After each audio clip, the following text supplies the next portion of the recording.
All right, Play with Matches is back. Hello. Doesn't Gabrielle's hair look amazing? It actually really does. I know. Morgan is so good. Incredible work. I'm feeling it.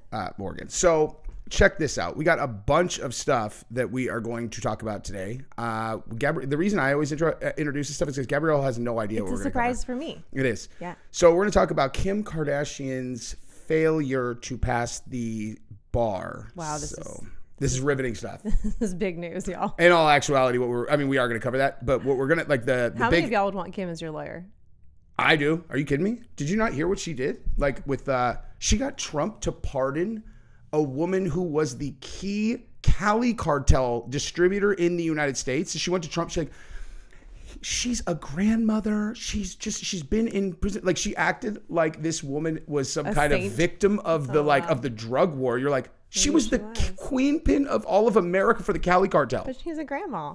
And he pardoned her. I'll take Kim all day. I still don't want her as my lawyer. No offense, Kim. Well, geez, I mean, depends on what else are we going to talk about? Anyway, so we're going to talk about this. I see a thing right here that says this is the #1 reason why Charlie Kirk was assassinated by a professional hit squad. So we're going to take a look at what that is. Okay. I haven't seen it yet. And then we're going to look at, and this is a big surprise. I don't want Gabrielle to see that. Literally, obviously excluding taking children, putting people down, hurting people. Just a thing that someone could do that excludes those things. This is the most evil thing I've ever seen. Yikes. Ever. Okay. Ever. Wow. So I'm going to show you guys that. Okay. And then, there's also like a really weird conspiracy thing about Canada killing ostriches or something. I don't know. So we'll take a look. Gabrielle's got drama going on her phone. That's why it keeps going off. It went off one time. No, it just went off again. I want to hear it. Okay. So let's just watch it. Go ahead. Oh, also, if we have time, we're going to look at Ben Shapiro and Candace's drama. Ben picked a fight with her, and she had receipts with the headshot for Ben Shapiro. All right, so let's jump right into this thing right after you guys have subscribed to the channel and shown support. And hit the hype button. Oh, and hit the hype button. Mm-hmm. Gabrielle, good job, dude. I got you. She's remembering We appreciate it, y'all. It's really important. And for those that can't find it, apparently it's only on mobile. So... yeah.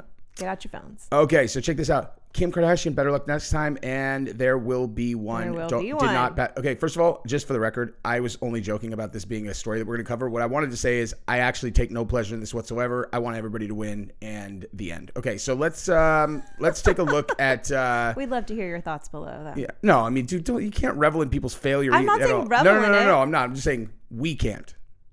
Ever. Why? Revel in failure unless they are a bad person. I wasn't reveling in failure. No, I'm not saying that you were. I just think it's funny. Oh, really? That's not... Okay, sorry. No, not that she failed, that she's trying to be a lawyer. Like, why do you need your law degree? Because she has all the money in the world. She's trying to do something helpful. She likes to go and help people get out of prison that shouldn't be there. That's her cause. Great. She has moved on from finding a way to fit things all the way down her throat to getting people all the way out of jail. Because they're grandmas. Because they're grandmas. Okay. Anywho, so let's watch Ryan Motta's coverage. Okay, so we're going to watch two of his things here. He is, this is a gentleman on X who has been a very big supporter of mine recently. Very thankful for that. And he says this is the #1 reason why he believes that Charlie Kirk was assassinated by a professional hit squad. Which I am going to share some preview information with you guys about my new findings on this, which are very important and would support. Do I know them yet? Yes, I told you last night. Okay. The attack with the... Oh, right. Yeah. I got permission. I got permission to talk about it. Okay. Anyway, this is wild. Watch this. You guys want to know the #1 reason why I think that there were state actors involved or foreign intelligence agencies involved in the assassination of Charlie Kirk? Maybe it's because Benny Johnson, the anarchist, is the one who told me so. Check this clip out. Yes, there is reason for people to believe that this is a professional hit job.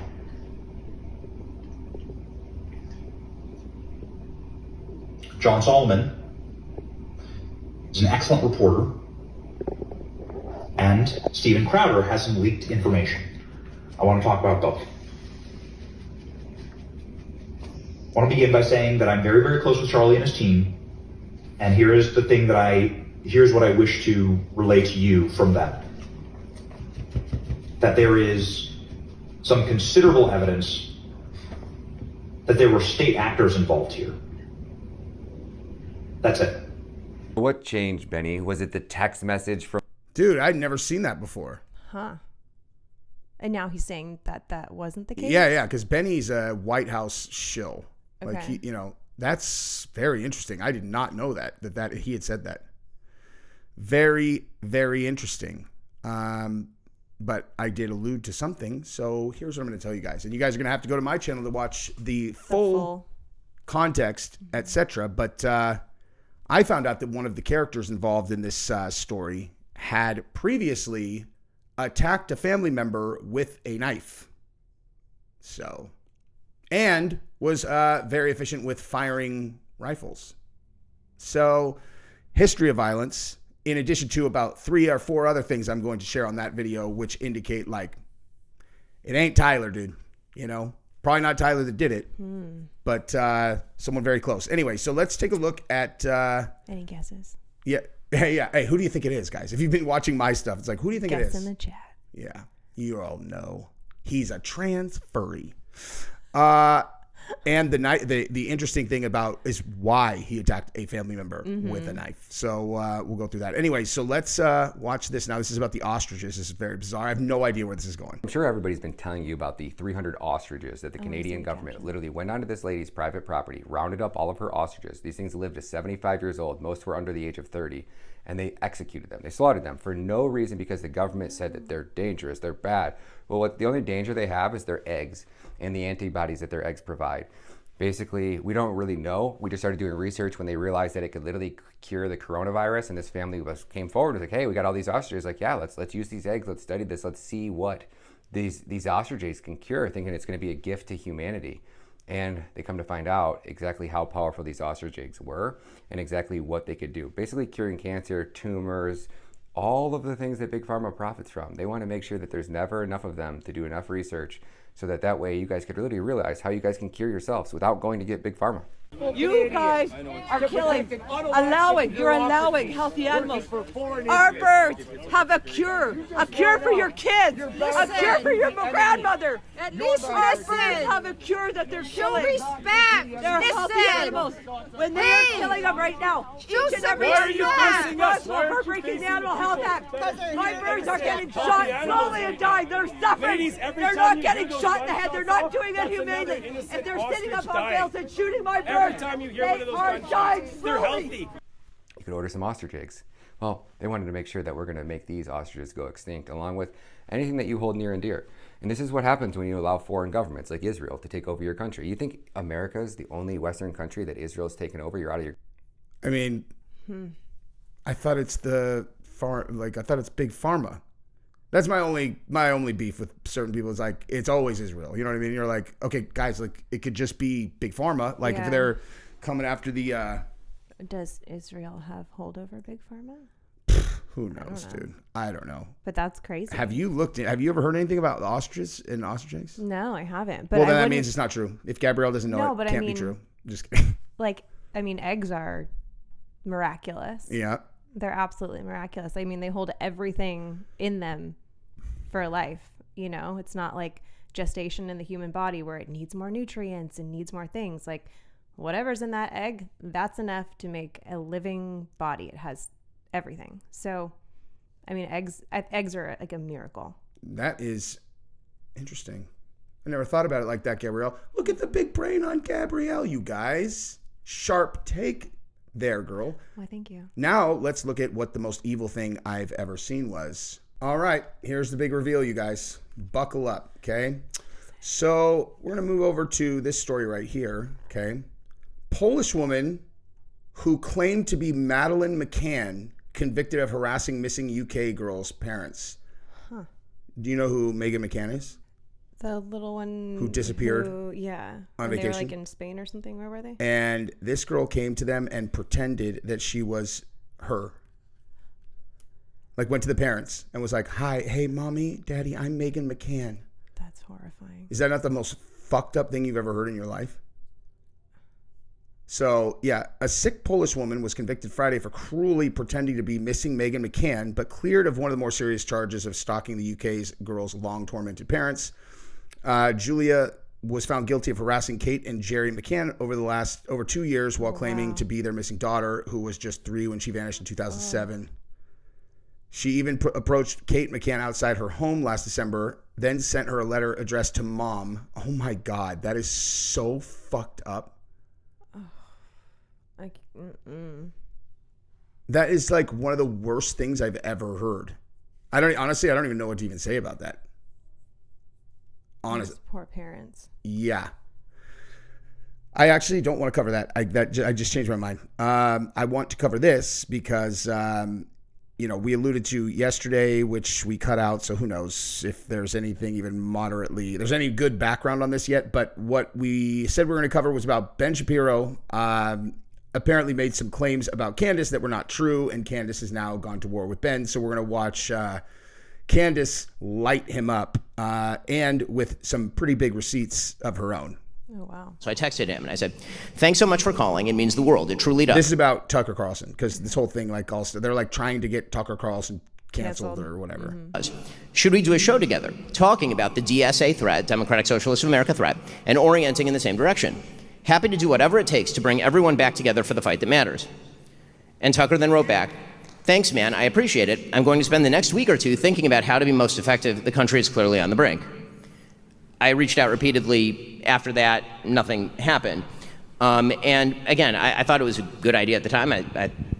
I think I felt differently after I saw what he did with Nick Fuentes, and after he proceeded, in my opinion, to spend the subsequent weeks doing literally nothing to fight the left. I say this with sadness because Tucker used to be, I think, a deeply important part of the conservative push to win. The number of times that Tucker Carlson has mentioned Zohran Mamdani since October 5th on his show is once. And it was in the context of Marjorie Taylor Greene and Tucker Carlson talking about the appeal of Zohran Mamdani. Just by way of contrast, not because I'm a perfect representative here, but because you've talked about Zohran Mamdani a lot. A lot of us have. Since October 5th, I did 17 separate shows on Zohran Mamdani, including 4 in the last week before the election. Okay, because when you're orienting against the left, you really should orient against the left. So this just makes no sense. It makes entirely no sense. He's upset because I guess Tucker doesn't want to do a show with him in the future. A lot of stuff goes on in the background that you guys don't understand. So, okay, that's on Tucker. If Tucker doesn't want to collab with Ben, that's on him. Also, it's Tucker's platform. So what it means when you have your own show, which I don't know why the shock's Ben, is you can talk about whatever you want. If Tucker wants to do 6 months and he just wants to cover sports, it's his prerogative, and people can tune in or they can tune out. That's what the free markets mean. The free markets does not mean that the very same people who tried to artificially push Tucker out of the markets, the same people that applauded him being fired, the same people that have called him an anti-Semite, then get to dictate what he speaks about on his show. Like that actually just makes entirely no sense. It's not Tucker's responsibility. Doesn't live in New York City. It's not his responsibility to use his platform to speak about Mamdani 17 times. It's very strange. But to the insinuation that Tucker somehow supported Mamdani and said like nice things about him when he sat down with Marjorie Taylor Greene, here's actually what Tucker said with Marjorie Taylor Greene. And you be the judge of whether you think Ben is being an honest person when he describes it in the manner that he just did. Take a listen to Tucker. It's interesting. You said a second ago that when people are really frustrated, when the system they live under fails them, they listen to voices that they shouldn't listen to or wouldn't listen to under any other circumstance. Like, how did Al Sharpton get to be the leader of Black America or whatever? I mean, it's like it's a thing. Mm-hmm. Desperate people tend to go to crappy leaders, I think. And I just can't get over what happened in our biggest city this week, the very same week that everybody in D.C. is focused thousands of miles away on the greatest threat we face, Iran's nuclear program. I don't want Iran to have the bomb. I'm not pro-Iran, obviously. We're not pro-Iran. Yeah. Like, why do we have to say it? No, but right. We do. It's dumb. But at the same time that everybody was looking to Iran, our largest city had a Democratic primary, effectively the mayor's race, and like 32-year-old socialist who wants government-run grocery stores gets elected. He's going to likely run our biggest city. Yeah. In the country. Right. New York. And it's like, why did that happen? Is it because people are so like desperate for government-run grocery stores or love socialism or love like foreign-born midwits running their cities? Probably not.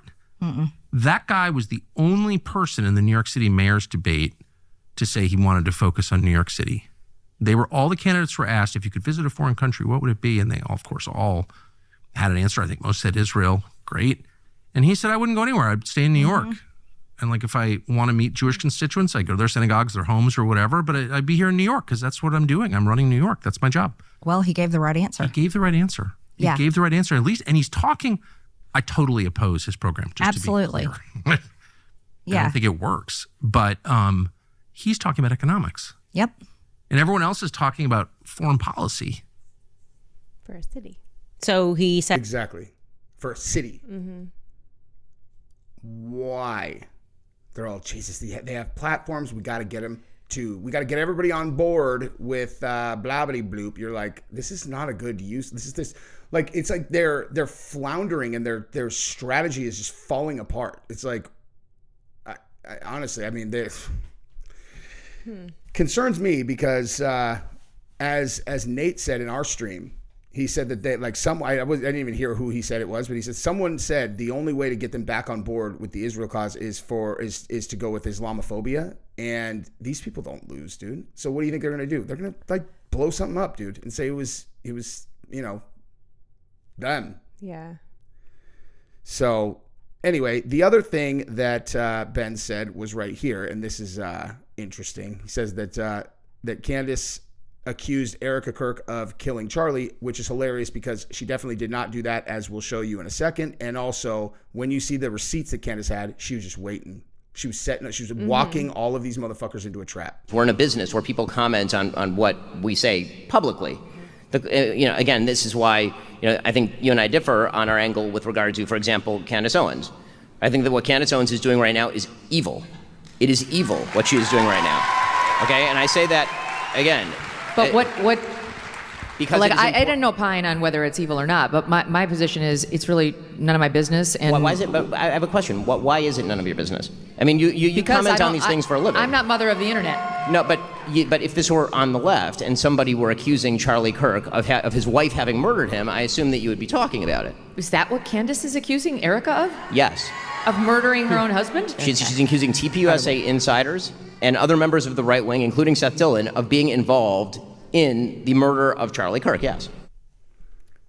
It's just See, what's genius about this is even I fell for the trick. Like, remember I was like, I just don't love that she's like throwing accusations out there, but she wasn't. She was trapping these fucking motherfuckers. Like, she's trapping them, dude.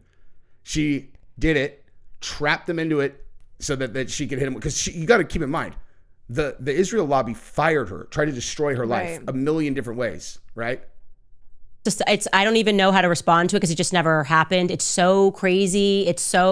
He's not even anywhere near what's happened. Anybody who's watched this show, I actually was getting flack from my audience for not covering Erika's past or speaking about her parents. I said she gave one of the most consequential speeches, and I have focused my investigation on Turning Point USA and why they're telling certain lies. Seth Dillon, I told the truth that Seth Dillon lied about the Hamptons meeting and that he was pressuring Charlie about the topic of Israel. I never once accused Seth Dillon of murdering Charlie Kirk.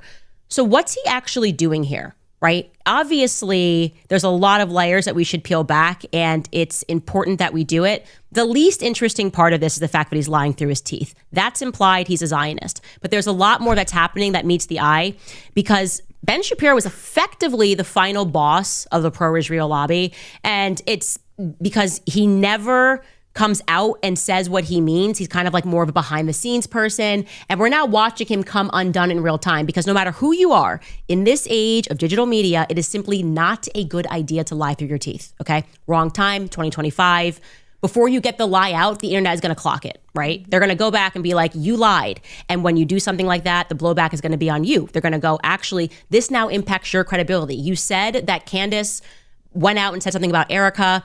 By the way, you hear the people in the background going, woo! I'm going to tell you what's happening there too, and you're going to see how this thing really works.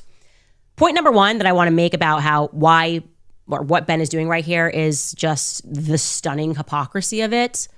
Okay? The rules for thee and not for me. I am getting old. My memory is getting a little fuzzy, but I distinctly remember the week that I was gloriously fired from the Daily Wire.